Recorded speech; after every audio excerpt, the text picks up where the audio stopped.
Hello friends, welcome to moral classes. दोस्तों, हम session के अंतर्गत पढ़ रहे हैं संविधान से रिलेटेड जो भी प्रमुख पॉइंट्स है, और इस सेशन का नाम जो है सफर संविधान का।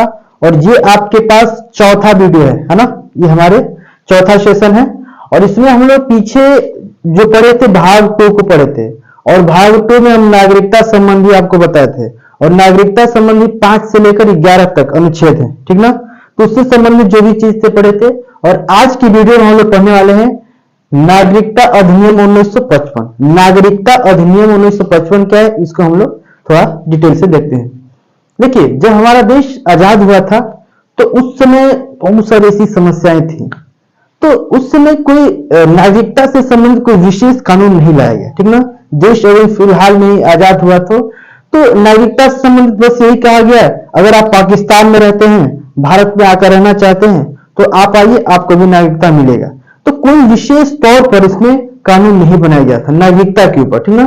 बस सिंपल था। उस समय क्या था कि विकट परिस्थिति भी थी। अभी हाल ही में कोई भी देश आजाद होता है तो हर एक व्यवस्था को उतना सुदृढ़ ढंग से बनाना उतना मुमकिन नहीं होता है। अगर मान लीजिए कोई परिवार विखंडित हो गया, तो अगर आप पहला बार अकेले होते हैं, अलग होते हैं, तो धीरे धीरे व्यवस्था बनाते हैं, थोड़ी व्यवस्था बनाते, कितना भी आप कुछ व्यवस्था करते हो।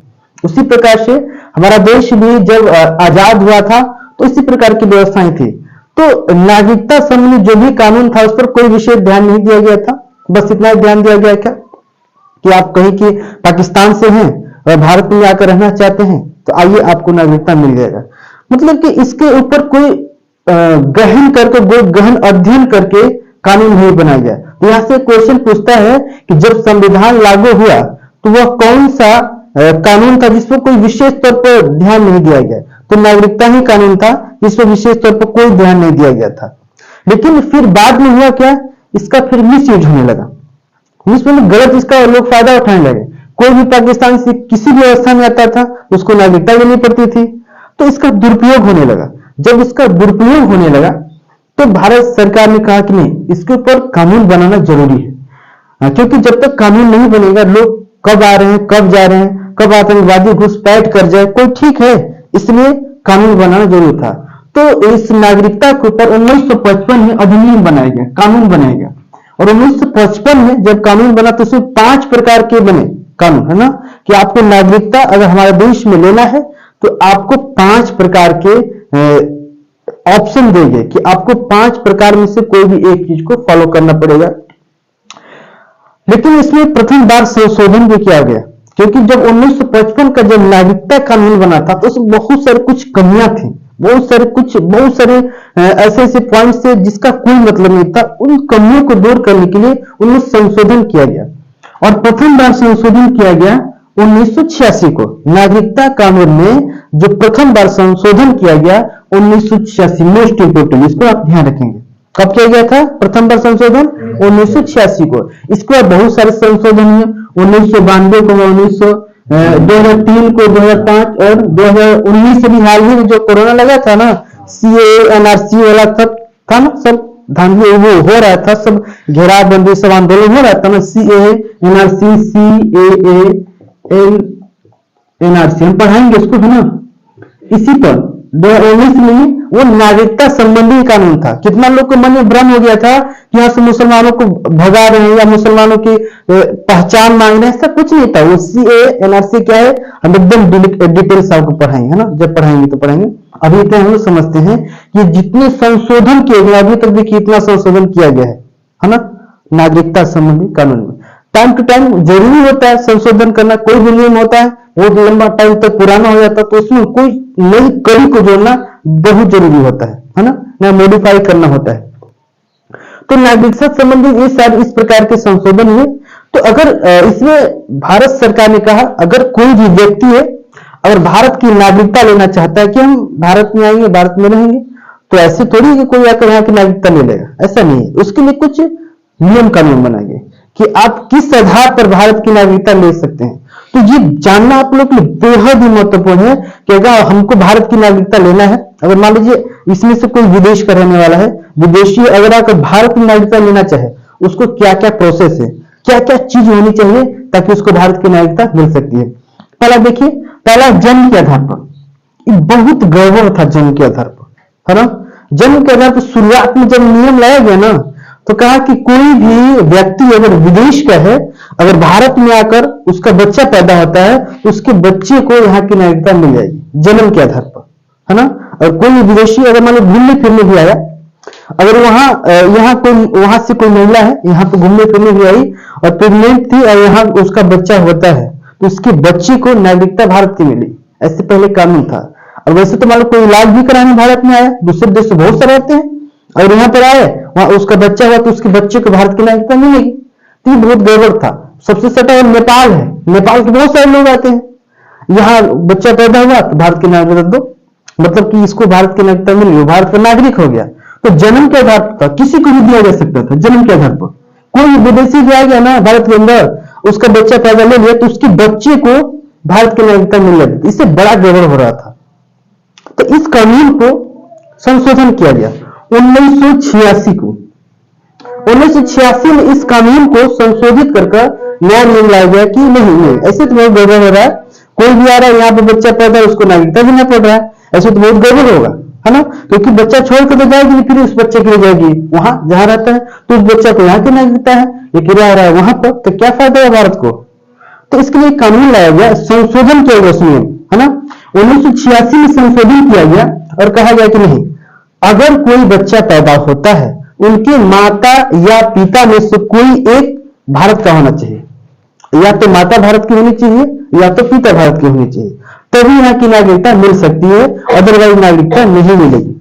तो एक नियम बना कि कोई भी हो, अगर यहाँ का एक माता है, पिता भले विदेश का हो, और यहाँ की माँ है, तो उस बच्चे को नागरिकता मिल सकती है। संशोधन किसमें किया गया? 1986 को यह संशोधन किया गया। कुछ लोग थे भारत में आते थे, किसी प्रकार से नागरिकता ले लिए, फर्जीवाड़ा नागरिकता जिसको बोलते हैं, तो वैसे लोगों की नागरिकता रद्द की जाती थी। अर्थात आपको भारत में रहना है तो आपको भारत के अंदर वैलिड नागरिकता चाहिए, आपको वैलिड नागरिक होना चाहिए। अगर कोई फर्जीवाड़ा पकड़ा गया, अगर मान लीजिए आप विदेश की हैं, ठीक ना, और भारत में आकर किसी प्रकार से नागरिकता ले लिए, अगर आप पकड़े जाते हैं तो आपकी नागरिकता क्या होगी? रद्द कर दी जाएगी, समाप्त कर दी जाएगी।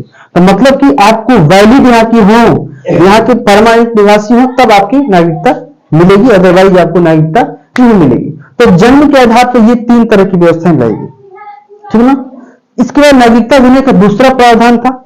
दूसरा प्रावधान था आपको वंश के आधार पर। हम लोग को नागरिकता हम लोग के वंश के आधार पर मिला। हमारे पिता हैं, हमारे पिता के पिता थे, तो हम लोग को वंश के आधार पर हम लोग को भारत की नागरिकता मिली है। हम लोग के खानदान है कि नहीं भारत के अंदर। अगर कोई भी विदेशी आता है, उसका खानदान तो यहाँ नहीं, उसको नागरिकता कैसे मिलेगी? लेकिन हम लोग को जो नागरिकता मिली है, हम लोग के पिता के आधार पर, हम लोग के दादा के आधार पर, उन लोग के वंश के आधार पर मिली है। हम लोग इस वंश के हैं, उस आधार पर हमें क्या मिली है? नागरिकता मिली है। तो जब वंश के आधार पर नागरिकता मिली तो पिता के आधार पर मिली, जो भी, इसलिए भारत को पितृ प्रधान कहा गया है। कहा गया है ना, भारत देश के पितृ प्रधान देश है। अर्थात अगर हमारे पिता है यहाँ के तो हमको नागरिकता मिल जाएगी, और मान लीजिए हमारी माता नहीं है यहाँ की, पिता दूसरे जो, तो हमको नागरिकता नहीं मिलेगी। तब इसलिए गड़बड़ था, तो इसका भी संशोधन किया गया 1992 में। कहा कि ना, गड़बड़, खाली पिता के आधार पर थोड़ी मिलना चाहिए, माता के भी आधार पर मिलना चाहिए। और मान लीजिए कि अगर कोई महिला यहाँ की है और पुरुष विदेश का है, तब तो उसको नागरिकता नहीं मिलेगी। तो सुधार किया गया, कहा कि नहीं, वंश के आधार पर मिल रहा है, पिता के आधार मिल रहा है, ठीक है, लेकिन इसमें सुधार किया 1992 में।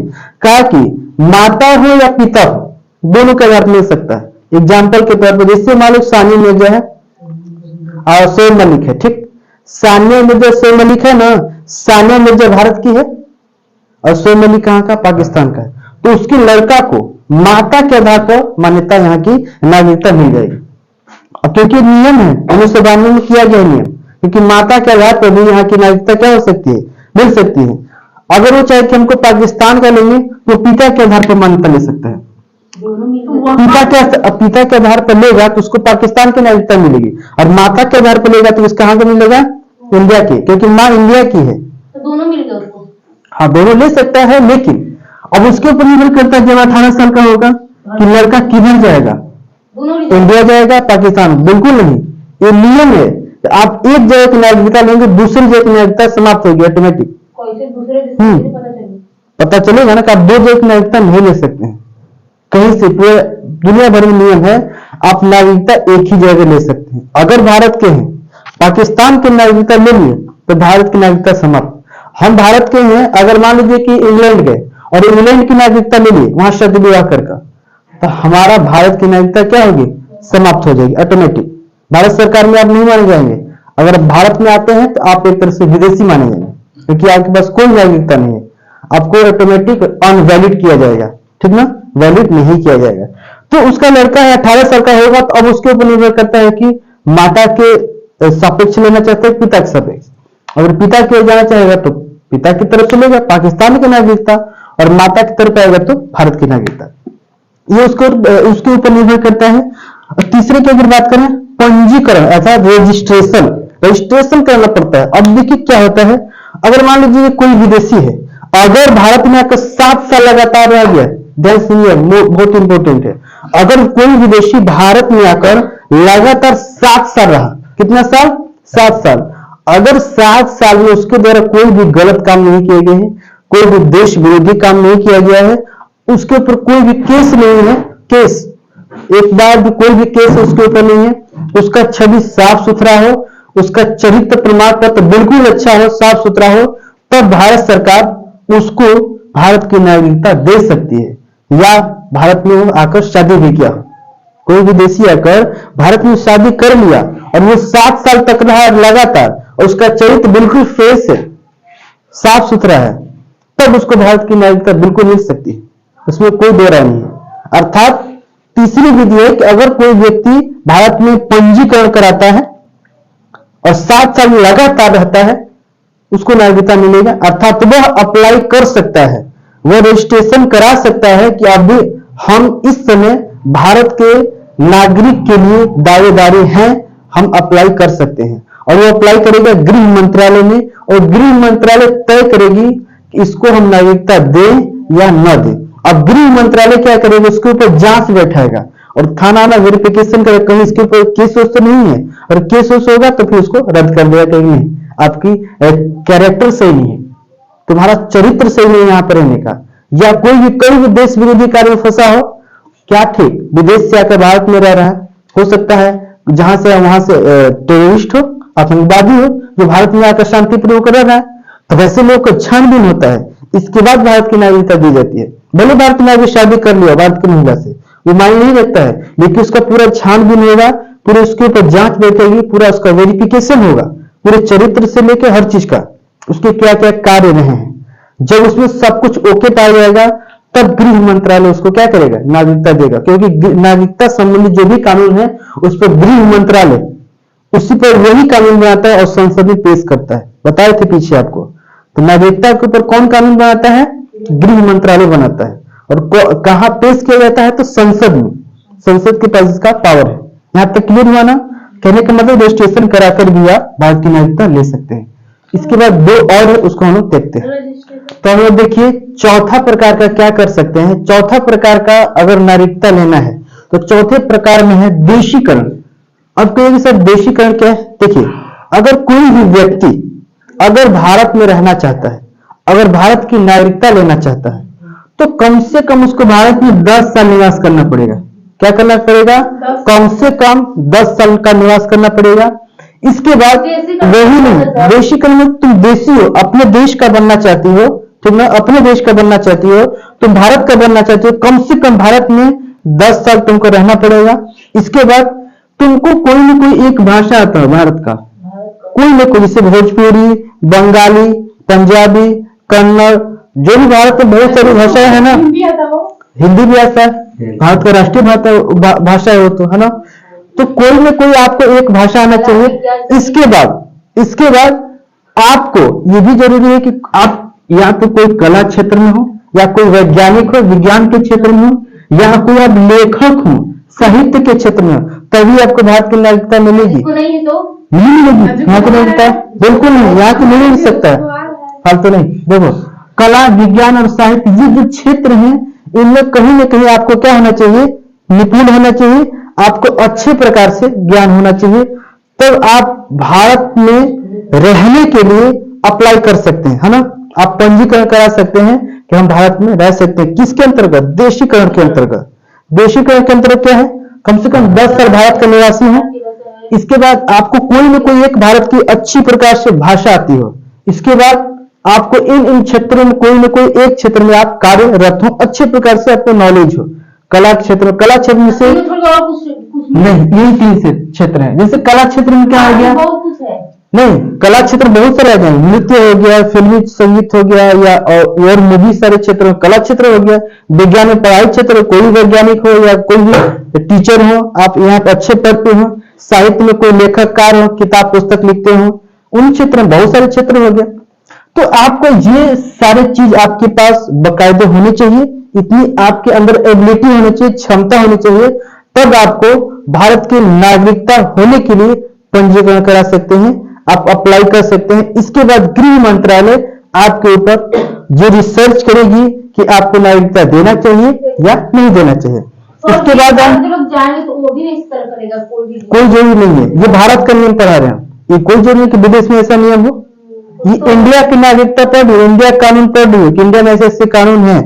जरूरी नहीं कि अमेरिका में कोई दूसरा विधि होगा, कनाडा में कोई और रूल होगा, हर एक देश के कानून एक ही नहीं होते हैं, ये इंडिया के कानून। इसके बाद देखिए 5वां, अर्जित भूमि। अर्जित भूमि क्या है, जैसे मान लीजिए कि अगर भारत किसी दूसरे देश को अपने मिला लेता है या उस पर कब्जा कर लेता है, तो वहां के जितने टोटल नागरिक हैं उनको भारत नागरिकता ऑटोमेटिक दे सकता है। जैसे आपको याद होगा 16 मई 1975 को सिक्किम को भारत में मिलाया गया था। सिक्किम भारत में नहीं था, उसको चीन कब्जिया रहा था, तो भारत उस पर क्या किया, भारत में मिलना चाहा, तो भारत ने उसको 16 मई 1975 को कौन संविधान संशोधन, 36वां संविधान संशोधन के अंतर्गत सिक्किम को भारत में मिलाया गया। तो सिक्किम जब भारत में मिला, सिक्किम की जितनी जनता थे, जितने लोग थे, भारत एकाएक उनको एक ही बार में सभी लोगों को नागरिकता दे दिया। किस आधार पर, अर्जित भूमि के आधार पर। किसी एरिया को आप मिला रहे हैं, उसमें जितना जनता है, जितना लोग हैं, भारत सरकार को एकाएक एक बार में सभी को नागरिकता दे सकती है। इस प्रकार का प्रावधान है। ये 5 प्रकार का प्रावधान पर है। देखिए पहला प्रावधान क्या था, जन्म के आधार पर कोई व्यक्ति जन्म लेता है तो इसमें अलग अलग कानून सुधारा गया था। फिर दूसरा था क्या, वंश के आधार पर, कोई भी हम लोग खानदान है, कोई वंश है, उनमें लोग रह रहे हैं तो उसके आधार पर उनको नागरिकता मिल सकती है। तीसरा क्या है, पंजीकरण, आप रजिस्ट्रेशन करा सकते हैं। कम से कम भारत में 7 साल रहना पड़ेगा, या तो यहाँ विवाह कर ले, 7 साल लगातार हो, आपका चरित्र अच्छा हो तब मिल सकता है।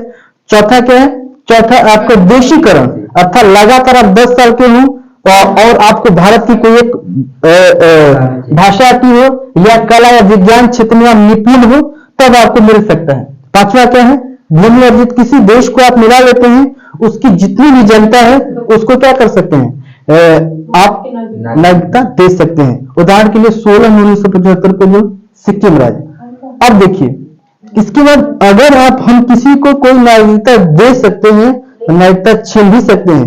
हमारी भी नागरिकता छीनी जा सकती है, ऐसा नहीं कि इंडिया की हमारी नागरिकता नहीं छीनी जा सकती है, आप लोग की नहीं छीनी जा सकती है, आपकी भी छीनी जा सकती है। इसके लिए 2-3 कंडीशन है।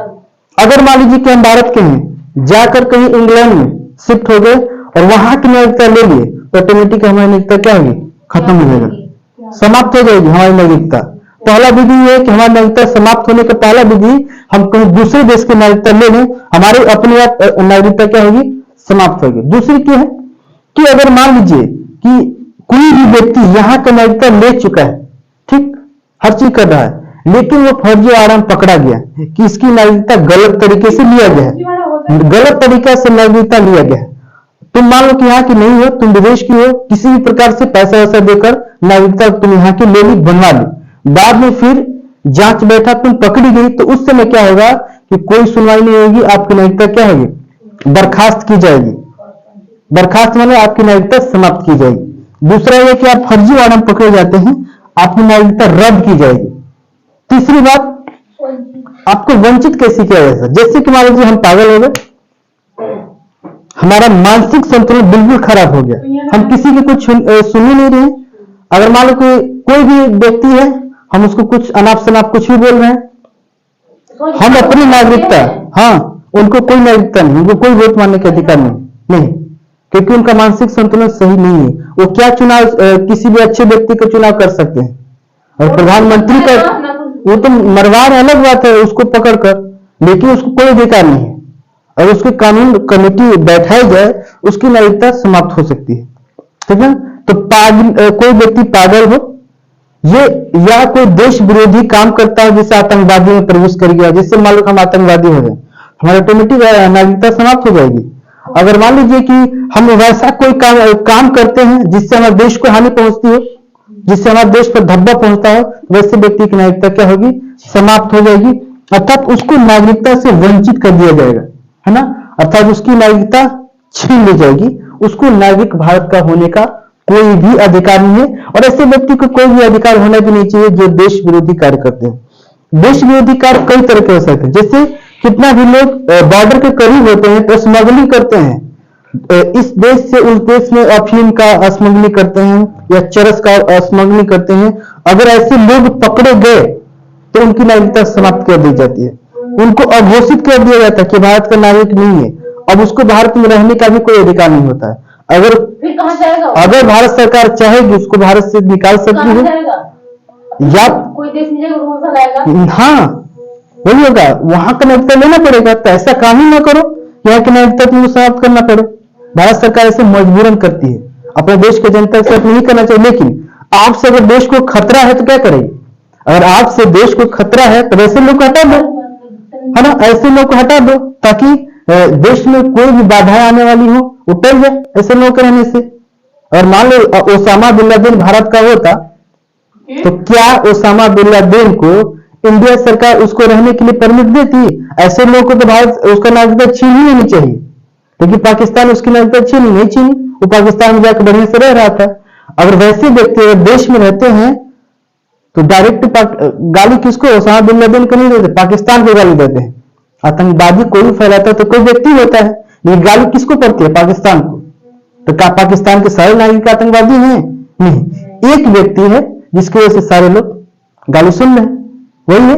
एक मछली सारे तालाब की मछली गंदा कर देती है, वही हाल। तो ऐसे व्यक्ति को बर्खास्त कर देना ही चाहिए। ये था नागरिकता समापन होने की क्या क्या है, क्या क्या है एक बार फिर देख लीजिए। अगर मान लीजिए कि हम नागरिकता दूसरे देश की लेंगे तो यहाँ की नागरिकता समाप्त, या हमको गैर तरीके से नागरिकता प्राप्त किए हैं और हम पकड़े गए फर्जीवाड़ा में तो हमारी नागरिकता वहां भी छीन जाएगी। या फिर हम मानसिक संतुलन पागल हो जाए या किसी को अनाप शनाप कुछ ही बोलने लगे, हमारे मानसिक संतुलन हमारे वश में ना हो, तो वैसे कंडीशन में भी नागरिकता क्या होती है? समाप्त कर दी जाती है। इस प्रकार से भारत की नागरिकता आपको समाप्त कर दी जाएगी। तो इस वीडियो में हम आपको बताएं कि भारत के नागरिकता अधिनियम 1955 में क्या क्या नियम बनाए गए, किस किस प्रकार से नागरिकता ले सकते हैं और किस प्रकार से हमारी नागरिकता समाप्त की जा सकती है। ठीक, तो इस वीडियो में बस इतना ही, मिलेंगे नेक्स्ट वीडियो में। जय हिंद।